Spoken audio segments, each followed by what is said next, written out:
नमस्कार। आकाशवाणी से प्रस्तुत है समाचार प्रभात।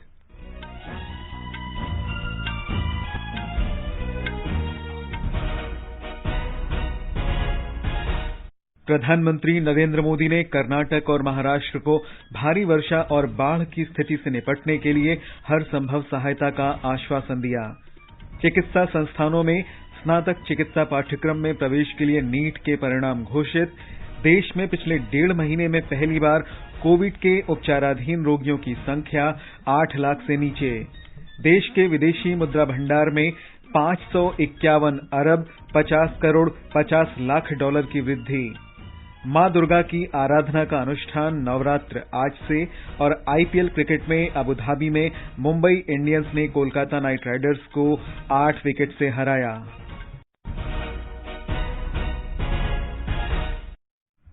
समाचार प्रभात में नवीन सक्सेना के साथ मैं निखिल कुमार।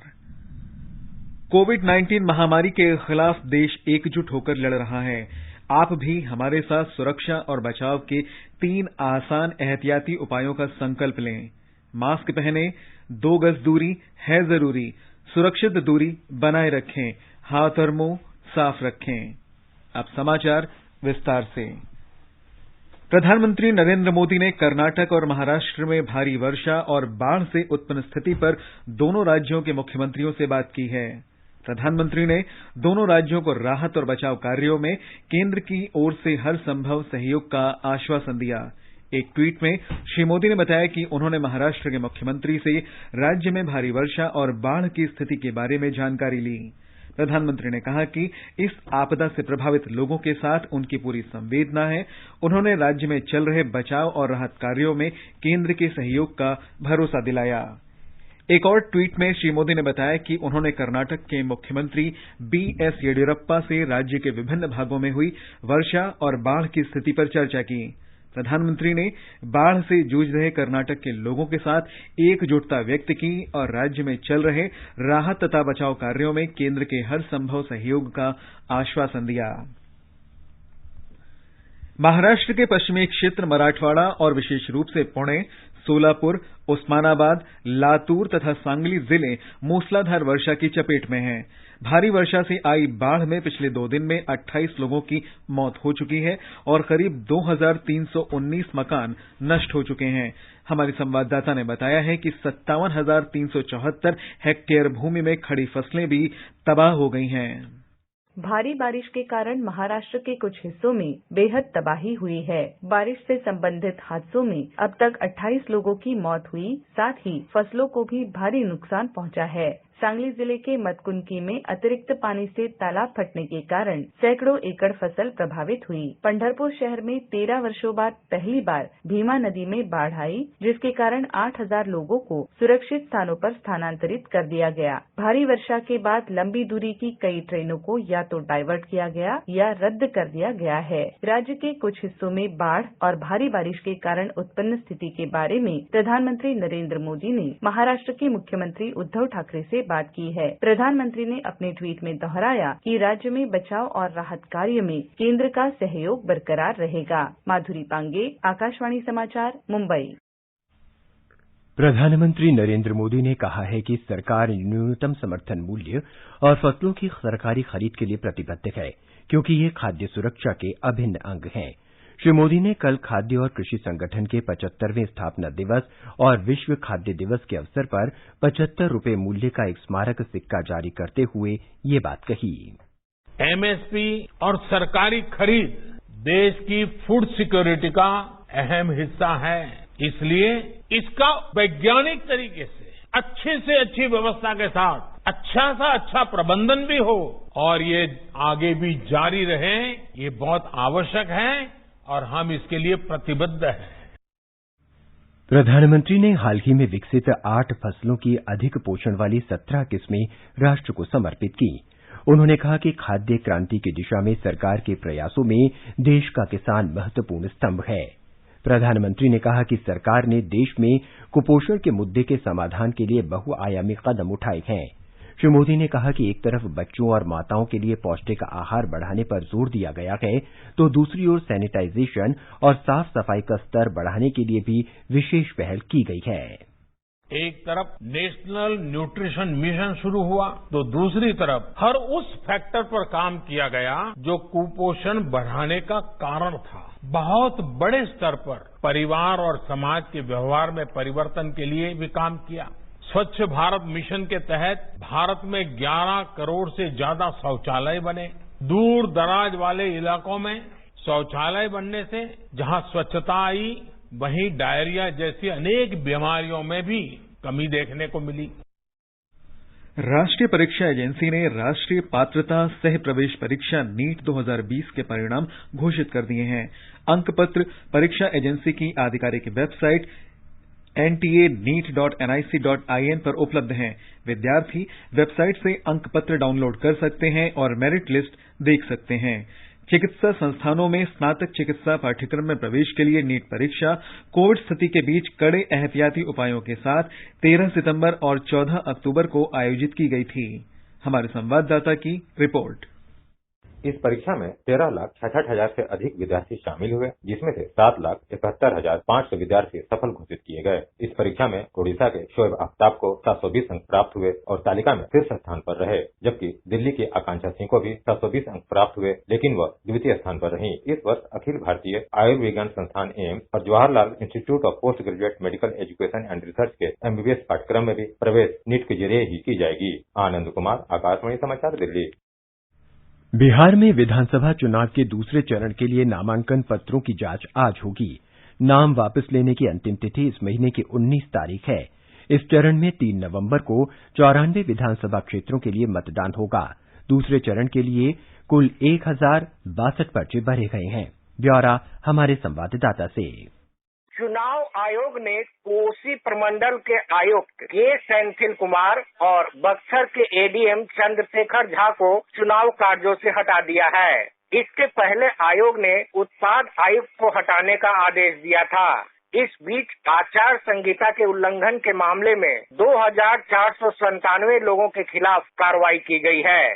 पिछले 6 माह से लंबित 29,121 वारंट को अब तक शामिल किया जा चुका है। 9,80,000 लीटर से अधिक शराब जब्त किया गया है। इसके अलावा 1 क्विंटल चरस और लगभग 10 किलो अफीम बरामद किया गया है। मतदान प्रक्रिया के दौरान असामाजिक तत्वों की गतिविधियों पर नजर रखने के लिए राज्य के विभिन्न भागों में 1,632 चेक पोस्ट बनाए गए हैं। नक्सल प्रभावित इलाकों में छापेमारी अभियान जारी है। आकाशवाणी समाचार के लिए पटना से कृष्ण कुमार लाल। मध्य प्रदेश में विधानसभा उपचुनावों के लिए कुल 458 उम्मीदवारों ने 597 नामांकन पत्र जमा किए हैं। आज इनकी जांच होगी। राज्य के 19 जिलों के 28 विधानसभा क्षेत्रों में उपचुनाव हो रहे हैं। भिंड जिले की मेहगांव विधानसभा सीट पर सबसे अधिक 43 उम्मीदवार हैं। मतदान 3 नवंबर को और मतगणना 10 नवंबर को होगी। विधानसभा उपचुनाव के दौरान मध्य प्रदेश में अब तक नकद राशि, शराब, नशीले पदार्थ और वाहन सहित करीब 11 करोड़ रुपए की सामग्री जब्त की गई है। आबकारी और पुलिस विभाग ने 4 करोड़ रुपए से अधिक की अनुमानित मूल्य वाली 3 लाख लीटर शराब भी जब्त की है। संयुक्त मुख्य निर्वाचन अधिकारी मोहित बुंदस ने बताया कि कुल 7 विधानसभा क्षेत्रों मुरैना, ग्वालियर, डबरा, ग्वालियर पूर्व, करैरा, अनूपपुर और सांवेर को चुनावी खर्च की दृष्टि से संवेदनशील माना गया है। टीमों द्वारा यहां हवाला और अवैध नकदी पर कड़ी नजर रखी जा रही है। गौरतलब है कि राज्य के 19 जिलों के 28 विधानसभा क्षेत्रों में उपचुनाव की निगरानी के लिए राज्य चुनाव आयोग ने 149 flying squad, 173 static surveillance team और 80 वीडियो सर्विलांस टीमें गठित की हैं। संजीव शर्मा, आकाशवाणी समाचार, भोपाल। गुजरात में 8 विधानसभा सीटों के लिए होने वाले उपचुनाव के लिए कुल 135 उम्मीदवारों ने पर्चे दाखिल किए गए। नामांकन के आखिरी दिन कल 71 उम्मीदवारों ने नामांकन भरा। एक रिपोर्ट। भाजपा और कांग्रेस ने पहले से ही चुनाव प्रचार शुरू कर दिया है। कल नामांकन दाखिल करने के अंतिम दिन सबसे अधिक 20 नामांकन सुरेंद्रनगर जिले की लिमड़ी सीट पर दाखिल किए गए। इस सीट पर कांग्रेस प्रत्याशी चेतन खाचर ने कल अपना पर्चा भरा। यहाँ उसका मुकाबला भाजपा के प्रत्याशी पूर्व मंत्री किरीट सिंह राणा से है। सभी 8 सीटों पर सत्तारूढ़ भाजपा और विपक्ष कांग्रेस के बीच सीधा मुकाबला है, लेकिन उम्मीदवारों का अंतिम चित्र सोमवार को नाम वापस लेने की अंतिम तारीख के बाद ही साफ होगा। जिन 8 सीटों पर उपचुनाव हो रहा है, इसमें अबडासा, लिमड़ी, मोरबी, धारी, करजण, गढ़ड़ा अनुसूचित जाति और डांग और कपराड़ा अनुसूचित जनजाति सीटें शामिल है। मतदान 3 नवंबर को होगा, जबकि मतों की गिनती 10 नवंबर को होगी। योगेश पंड्या, आकाशवाणी समाचार, अहमदाबाद। देश में पिछले 1.5 महीने में पहली बार कोविड का उपचार करा रहे रोगियों की संख्या 8 लाख से नीचे आ गई है। स्वास्थ्य मंत्रालय ने एक ट्वीट में कहा कि केंद्र के नेतृत्व में लक्षित रणनीति से कोरोना संक्रमण से स्वस्थ होने वालों की संख्या बढ़ी है और मृत्यु दर में लगातार कमी आई है। ओडिशा में कोविड-19 से संक्रमित होने वालों और उपचार के बाद ठीक होने वालों की संख्या के बीच अंतर लगातार कम हो रहा है। राज्य में संक्रमित लोगों की संख्या 2,64,149 है, जबकि अब तक 2,38,535 लोग स्वस्थ हो चुके हैं। इस समय 24,457 लोगों का उपचार चल रहा है। दिल्ली में कल 3,428 लोगों में कोरोना संक्रमण की पुष्टि हुई। इससे राज्य में संक्रमण की कुल संख्या बढ़कर 3,24,000 हो गई है। दिल्ली सरकार ने कहा है कि अब तक 2,95,000 से अधिक संक्रमित रोगियों का उपचार किया जा चुका है। वहीं कोविड से मरने वालों की कुल संख्या 5,946 हो गई है। इस समय राष्ट्रीय राजधानी में कोरोना संक्रमण के 22,814 रोगियों का उपचार चल रहा है। नई दिल्ली के अखिल भारतीय आयुर्विज्ञान संस्थान में कैंसर रोग विभाग के प्रमुख डॉक्टर एस देव ने कहा है कि पिछले कुछ महीनों के दौरान हमने ये दिखा दिया है कि कोरोना वायरस से कैसे बचा जाता है। आकाशवाणी से बातचीत में श्री देव ने कहा कि हमें धैर्य नहीं खोना चाहिए और कोविड से बचाव के लिए मास्क और सैनिटाइजर का इस्तेमाल तथा सुरक्षित दूरी का पालन करना चाहिए। अभी त्योहार का समय आ रहा है और ठंड का समय भी आ रहा है। हम सबको थोड़ा ज्यादा सावधानी लेना होगा और मैं सबको यही प्रार्थना करता हूँ कि 3 चीजें आप जरूर पालन करिएगा। एक तो अपना मुंह और नाक को ढक के रखिए, मास्क या एक साफ कपड़ा यूज कर सकते हैं। हाथ की सफाई जरूर रखिएगा, या सैनिटाइजर से या साफ पानी से, साबुन से आप सफाई रखिएगा। और भीड़ भाड़ इलाका में जाना से बचिए और जब भी जाएंगे कम से कम 2 गज की दूर आप रखना आवश्यक है। ये तीनों आप अगर पालन करेंगे 90 से ज्यादा % आप कोरोना से बचने का संभावना है। आकाशवाणी से कोविड-19 पर विशेष बातचीत में अखिल भारतीय आयुर्विज्ञान संस्थान एम्स में मेडिसिन विभाग के डॉक्टर पीयूष रंजन ने इस महामारी के भय से उबरने के लिए तनाव मुक्त होने के उपायों पर बल दिया है। उन्होंने कोविड संक्रमण को लेकर अत्यधिक तनावग्रस्त लोगों को मनोचिकित्सक की सलाह और मदद लेने को कहा। भविष्य में यह बीमारी आपको भी हो जाए तो आपके लिए भी आपके साथ वाले पड़ोसी और समाज के दूसरे लोग आपके साथ बराबर खड़े हैं। सबसे जरूरी चीज है वो ये है रिलैक्सेशन टेक्निक। अभी भी हम न चाहते हुए भी कभी कभी जो है चिंता या अवसाद या दूसरी चीजें आ जाती हैं, तो उसके लिए जो बहुत सारे रिलैक्सेशन टेक्निक है, जैसे ब्रीदिंग टेक्निक हम लोग कहते हैं, जैसे कि अनुलोम विलोम, और उसके बाद योगासन, थोड़ा ध्यान करना, मेडिटेशन करना। जो अगर आपको चिंता अवसाद ये सारी चीजें हैं तो वो सभी दूर हो सकती हैं। कभी कभी अगर ये चिंता और अवसाद जो है वो ज्यादा हो जाए तो अपने आप को जो साइकोलॉजिस्ट या साइकेट्रिस्ट है उनकी मदद लेने से बिल्कुल भी ना रोकें। स्वास्थ्य मंत्री डॉक्टर हर्षवर्धन ने विज्ञान और प्रौद्योगिकी विभाग के स्वायत्त संस्थानों तथा वैज्ञानिक और औद्योगिक अनुसंधान परिषद के प्रमुखों और निदेशकों के साथ कल कोविड से संबंधित एहतियाती उपायों के बारे में बैठक की। डॉक्टर हर्षवर्धन ने कोविड महामारी से निपटने में वैज्ञानिकों के प्रयासों की सराहना की। स्वास्थ्य तथा विज्ञान और प्रौद्योगिकी मंत्री ने कहा कि विश्व में 9 वैक्सीन परीक्षण के अग्रिम चरण में है। भारत में 3 वैक्सीनों का परीक्षण चल रहा है, इनमें से एक नैदानिक परीक्षण के तीसरे चरण में है। उन्होंने आशा व्यक्त की कि देश में जल्दी ही कोरोना वैक्सीन का निर्माण शुरू हो जाएगा। डॉक्टर हर्षवर्धन ने कहा कि कोविड से संघर्ष अभी खत्म नहीं हुआ है, इसलिए पूरी सावधानी और सतर्कता जरूरी है। उन्होंने कहा कि त्योहारों और सर्दियों के अगले 2.5 महीने कोरोना के खिलाफ संघर्ष में बहुत महत्वपूर्ण है। उन्होंने कहा कि प्रत्येक नागरिक की जिम्मेदारी है कि किसी भी हाल में एहतियाती उपायों में कमी न आने दी जाए। स्वास्थ्य मंत्री ने इस महीने की 8 तारीख को शुरू किए गए जन आंदोलन के तहत प्रधानमंत्री के आह्वान का अनुसरण करने की अपील की। और आगे बढ़ने से पहले एक नजर मुख्य समाचारों पर। प्रधानमंत्री नरेंद्र मोदी ने कर्नाटक और महाराष्ट्र को भारी वर्षा और बाढ़ की स्थिति से निपटने के लिए हर संभव सहायता का आश्वासन दिया। चिकित्सा संस्थानों में स्नातक चिकित्सा पाठ्यक्रम में प्रवेश के लिए नीट के परिणाम घोषित। देश में पिछले 1.5 महीने में पहली बार कोविड के उपचाराधीन रोगियों की संख्या 8 लाख से नीचे। देश के विदेशी मुद्रा भंडार में 551 अरब 50 करोड़ 50 लाख डॉलर की वृद्धि। मां दुर्गा की आराधना का अनुष्ठान नवरात्र आज से और आईपीएल क्रिकेट में अबू धाबी में मुंबई इंडियंस ने कोलकाता नाइट राइडर्स को 8 विकेट से हराया। चलो मिलकर एक शुरुआत करें, चलो एक फैसला आज करें, मास्क नहीं तो टोकेंगे, कोरोना को रोकेंगे, चलो एक इरादा करते हैं, चलो खुद से वादा करते हैं, मास्क नहीं तो टोकेंगे, कोरोना को रोकेंगे। 9 अक्टूबर को समाप्त हुए सप्ताह में देश के विदेशी मुद्रा भंडार में 5 अरब 86 करोड़ 70 लाख डॉलर की वृद्धि हुई और ये 551 अरब 50 करोड़ 50 लाख डॉलर हो गया। विदेशी मुद्रा परिसंपत्तियां भी 5 अरब 73 करोड़ 70 लाख डॉलर की वृद्धि के साथ 508 अरब 78 करोड़ 30 लाख डॉलर हो गई। इस दौरान स्वर्ण भंडार में 11 करोड़ 30 लाख डॉलर की बढ़ोतरी हुई और ये 36 अरब 59 करोड़ 80 लाख डॉलर मूल्य का हो गया। अंतर्राष्ट्रीय मुद्रा कोष के साथ भारत के विशेष आहरण अधिकार में 40 लाख डॉलर की मामूली बढ़ोतरी हुई और ये 1 अरब 48 करोड़ डॉलर हो गया। मुद्रा कोष के साथ आरक्षित भंडार भी 1 करोड़ 30 लाख डॉलर बढ़कर 4 अरब 64 करोड़ 40 लाख डॉलर पर आ गया। भारतीय रिजर्व बैंक पहली बार मुक्त बाजार संचालन के जरिए इस महीने की 22 तारीख को राज्य विकास ऋणों की खरीद करेगा।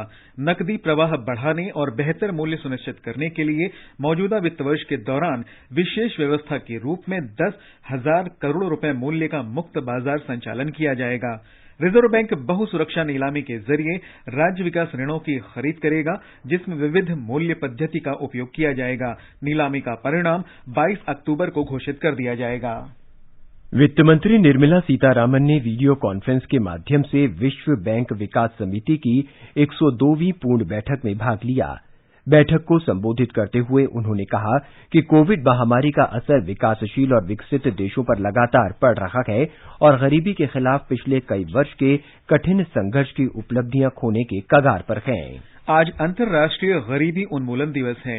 ये दिवस गरीबी में रह रहे लोगों के संघर्ष को जानने और समझने तथा उनकी कठिनाइयों को दूर करने के प्रयासों का मौका देता है। आकाशवाणी समाचार से विशेष भेंट वार्ता में भारत के लिए संयुक्त राष्ट्र विकास कार्यक्रम की प्रतिनिधि नादिया रशीद ने कहा कि गरीबी में रह रहे लोग अनेक सुविधाओं से वंचित रहते हैं और उन्हें अभाव में जीवन व्यतीत करना पड़ता है। उनकी समस्याओं के बारे में सोचना तथा उन्हें दूर करने का प्रयास करना आवश्यक है। Poverty is not only an economic issue, so it's not only about lack of income. Poverty also has social dimensions and it can also have environmental dimensions. So the theme really recognizes that poverty is multidimensional and that people living in poverty can experience many different forms of deprivation. And it's important for us to address all of these. ये भेंटवार्ता आज शाम 4:30 बजे FM gold और अतिरिक्त मीटरों पर प्रसारित परिक्रमा कार्यक्रम में सुनी जा सकती है। फ्रांस के राष्ट्रपति इमैनुअल मैक्रों ने पेरिस के एक उपनगर में शुक्रवार को इतिहास के शिक्षक की हत्या की कड़ी निंदा की है और इसे इस्लामी आतंकी हमला बताया है। उन्होंने लोगों से उग्रवाद के खिलाफ एकजुट होने की अपील की। अधिकारियों ने बताया कि शिक्षक ने अपनी कक्षा में इस्लाम के पैगंबर मोहम्मद के कैरिकेचर की चर्चा की थी। शिक्षक का सिर काटने वाला संदिग्ध हमलावर शुक्रवार को ही पुलिस की गोली से मारा गया। फ्रांस के आतंकवाद रोधी विभाग ने इस हत्याकांड की जांच शुरू कर दी है। श्री मैक्रो ने कॉन्फ्रेंस सेट होनोराइंड कस्बे में उस स्कूल का दौरा किया जहां शिक्षक काम कर रहा था और वहां कर्मचारियों से मुलाकात की। उन्होंने कहा कि हमारे एक साथी की हत्या कर दी गई क्योंकि वो अभिव्यक्ति और आस्था की स्वतंत्रता का पाठ पढ़ाता था। इतिहास शिक्षक की जघन्य हत्या कॉन्फ्रेंस सेंट होनोराइंड कस्बे में हुई, जबकि हमलावर को पुलिस ने पास के इरगेनी इलाके में मार गिराया।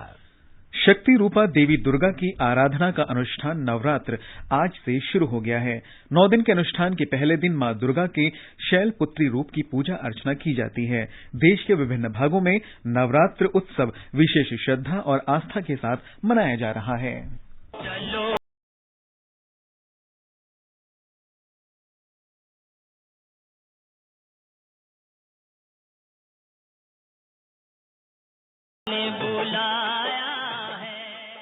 जम्मू कश्मीर में भी पूरी श्रद्धा के साथ आज से नवरात्र अनुष्ठान शुरू हो गया है। हमारे संवाददाता ने बताया है कि श्रद्धालु मंदिरों में जाकर पूजा अर्चना कर रहे हैं। केंद्र शासित प्रदेश जम्मू कश्मीर में पहली पावन नवरात्र के उपलक्ष्य पर आज सुबह से ही श्रद्धालु कटरा स्थित मां वैष्णो देवी, दुर्गानाथ मंदिर श्रीनगर और घाटी के गांधरबल जिले के तुलमुला गांव में खीर भवानी मंदिर देवी दुर्गा मां के दरबार में दर्शन के लिए आ रहे हैं। भक्तजन प्रशासन के दिए हुए आवश्यक दिशा निर्देशों का अनुपालन कर रहे हैं और दुर्गा मां से प्रार्थना कर रहे हैं कि चल रहे कोविड-19 महामारी का अंत करके सारे विश्व को स्वास्थ्य और समृद्धि प्रदान करें। इस बीच उपराज्यपाल मनोज सिन्हा ने शरद नवरात्रि के शुभ अवसर पर जम्मू कश्मीर के निवासियों को शुभकामनाएं दी हैं। अपने संदेश में जम्मू कश्मीर केंद्र शासित प्रदेश के बेहतर भविष्य, समृद्धि और यहाँ के नागरिकों की भलाई के लिए उन्होंने देवी मां से प्रार्थना की। आकाशवाणी समाचार के लिए श्रीनगर से मैं सुनील कोल। प्रधानमंत्री नरेंद्र मोदी ने नवरात्र की शुभकामनाएं दी हैं। शुभकामना संदेश में श्री मोदी ने आशा व्यक्त की कि मां जगदम्बा सबके लिए सुख, शांति और समृद्धि लाएंगी। प्रधानमंत्री ने नवरात्र के प्रथम दिवस मां शैलपुत्री को नमन किया। उन्होंने कहा कि मां शैलपुत्री के आशीर्वाद से पूरी पृथ्वी के लिए सुख, समृद्धि, स्वास्थ्य और सुरक्षा की कामना की। रेलवे ने त्योहारों के इस मौसम में रेलवे स्टेशनों पर लोगों की बढ़ती संख्या को देखते हुए सुरक्षा, भीड़ प्रबंधन और कोविड से जुड़े अन्य प्रबंधनों की समीक्षा की है। रेल मंत्रालय ने बताया कि यात्रियों की बढ़ती संख्या की चुनौतियों का सामना करने के उपायों पर चर्चा के लिए रेलवे बोर्ड के अध्यक्ष, वरिष्ठ सदस्यों और रेलवे पुलिस बल के महानिदेशक ने क्षेत्रीय और डिवीजन स्तर के अधिकारियों के साथ वीडियो कॉन्फ्रेंस के जरिए बातचीत की। रेलवे स्टेशनों और रेलगाड़ियों में कोरोना वायरस के प्रसार को रोकने के लिए रेल मंत्रालय ने अधिकारियों को निर्देश दिया है कि वे यात्रियों के बीच जागरूकता अभियान चलाएं। इसके अलावा कोविड प्रोटोकॉल को सख्ती से लागू करने को कहा गया है। वहीं रेलगाड़ी से यात्रा करने वाली महिला यात्रियों को बेहतर सुरक्षा प्रदान करने के लिए एक नई पहल मेरी सहेली की शुरुआत की गई है। यह पहल महिला यात्रियों के बीच सुरक्षा की भावना पैदा करने में महत्वपूर्ण भूमिका निभाएगा। वहीं त्योहारों के दौरान भीड़ को देखते हुए रेल मंत्रालय ने 416 फेस्टिवल स्पेशल ट्रेन चलाने की घोषणा की है। ये रेलगाड़ियां इस महीने की 20 तारीख से अगले महीने की 30 तारीख के बीच संचालित की जाएगी। दीपेंद्र कुमार, आकाशवाणी समाचार, दिल्ली। और अब एक नजर आज के मौसम पर। राष्ट्रीय राजधानी दिल्ली में तापमान 16 डिग्री सेल्सियस से 34 डिग्री सेल्सियस के बीच रहने की उम्मीद है। आसमान साफ रहेगा। मुंबई में हल्की वर्षा हो सकती है। कोलकाता में गरज के साथ वर्षा का अनुमान है। न्यूनतम तापमान 27 डिग्री और अधिकतम तापमान 36 डिग्री सेल्सियस के बीच रहने की संभावना है। हैदराबाद में न्यूनतम तापमान 22 डिग्री सेल्सियस रिकॉर्ड किया गया, जबकि अधिकतम तापमान 30 डिग्री रहने की संभावना है। दोपहर या शाम को गरज के साथ हल्की वर्षा होने के आसार हैं। अहमदाबाद में न्यूनतम तापमान 28 डिग्री दर्ज किया गया, जबकि अधिकतम तापमान 37 डिग्री के आसपास रहने की संभावना है। पटना में न्यूनतम तापमान 25 डिग्री दर्ज किया गया, अधिकतम तापमान 34 डिग्री रहेगा। आसमान साफ रहने के आसार हैं। गुवाहाटी में आंशिक रूप से बादल छा सकते हैं। उत्तर की बात करें तो केंद्र शासित प्रदेश जम्मू कश्मीर के जम्मू में न्यूनतम तापमान 17 डिग्री दर्ज हुआ, जबकि अधिकतम तापमान 34 डिग्री सेल्सियस तक जा सकता है। आसमान साफ रहेगा। श्रीनगर में भी आसमान साफ रहेगा। न्यूनतम तापमान 5 डिग्री सेल्सियस रिकॉर्ड किया गया, जबकि अधिकतम तापमान 26 डिग्री सेल्सियस रहने की उम्मीद है। लद्दाख में तापमान 0 से 3 डिग्री नीचे रहा और अधिकतम तापमान 20 डिग्री सेल्सियस तक जा सकता है। गिलगित में दोपहर बाद या शाम तक बादल छा सकते हैं। न्यूनतम तापमान 8 डिग्री और अधिकतम 24 डिग्री सेल्सियस के आसपास रहेगा। मुजफ्फराबाद में न्यूनतम तापमान 10 डिग्री सेल्सियस दर्ज किया गया, जबकि अधिकतम तापमान 33 डिग्री के आसपास जा सकता है। समाचार कक्ष से देवेंद्र त्रिपाठी। आईपीएल क्रिकेट में कल अबुधाबी में मुंबई इंडियंस ने कोलकाता नाइट राइडर्स को 8 विकेट से हरा दिया। आज दुबई में राजस्थान रॉयल्स का मुकाबला रॉयल चैलेंजर्स बैंगलोर से और शारजाह में दिल्ली कैपिटल्स का सामना चेन्नई सुपर किंग्स से होगा। ये समाचार हमारी वेबसाइट newsonair.com/hindi पर भी उपलब्ध हैं। आकाशवाणी का समाचार सेवा प्रभाग आपके लिए लेकर आता है एम्प्लॉयमेंट न्यूज। सूचना और प्रसारण मंत्रालय के प्रकाशन विभाग के सहयोग से प्रसारित इस कार्यक्रम में खाली पदों, प्रशिक्षण कार्यक्रमों, दाखिला सूचना और परिणामों के बारे में जानकारी के साथ ही विशेषज्ञों की राय प्रसारित की जाती है। इसे आप रोजाना शाम 4:20 पे FM गोल्ड और अतिरिक्त मीटरों और हमारे YouTube channel AIR news official पर भी सुन सकते हैं। हिंदी में रोजगार समाचारों के लिए सुने हमारा कार्यक्रम परिक्रमा प्रतिदिन शाम 4:30 बजे।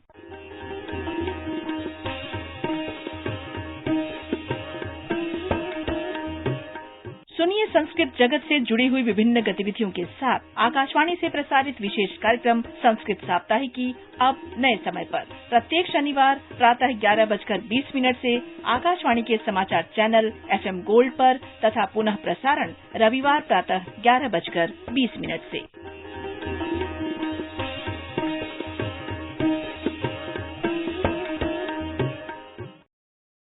और नवीन, आज के समाचार पत्रों की सुर्खियां क्या हैं? निखिल, दिल्ली NCR में प्रदूषण और पराली जलाने संबंधी समाचार आज प्रकाशित अखबारों की प्रमुख सुर्खी है। दिल्ली में ई-वाहनों का रजिस्ट्रेशन फ्री। राष्ट्रीय सहारा ने इस खबर को पहले पन्ने पर दिया है। LAC के तनाव के बीच भारत पहुंचेंगे 3 से 4 रफाल लड़ाकू विमान। हरवी भूमि ने इस खबर को प्रमुखता से दिया है। 500 किलोमीटर तक मार करने में सक्षम पृथ्वी 2 का सफल परीक्षण दैनिक जागरण के बॉक्स में है। और जम्मू कश्मीर में दूर दराज के गरीबों के इलाज के लिए मुफ्त हेलीकॉप्टर सेवा अमर उजाला की न्यूज डायरी में है। और अंत में मुख्य समाचार एक बार फिर। प्रधानमंत्री नरेंद्र मोदी ने कर्नाटक और महाराष्ट्र को भारी वर्षा और बाढ़ की स्थिति से निपटने के लिए हर संभव सहायता का आश्वासन दिया। चिकित्सा संस्थानों में स्नातक चिकित्सा पाठ्यक्रम में प्रवेश के लिए नीट के परिणाम घोषित। देश में पिछले 1.5 महीने में पहली बार कोविड के उपचाराधीन रोगियों की संख्या 8 लाख से नीचे। देश के विदेशी मुद्रा भंडार में 551 अरब 50 करोड़ 50 लाख डॉलर की वृद्धि। और मां दुर्गा की आराधना का अनुष्ठान नवरात्र आज से। इसके साथ ही समाचार प्रभात का ये अंक समाप्त हुआ। नमस्कार।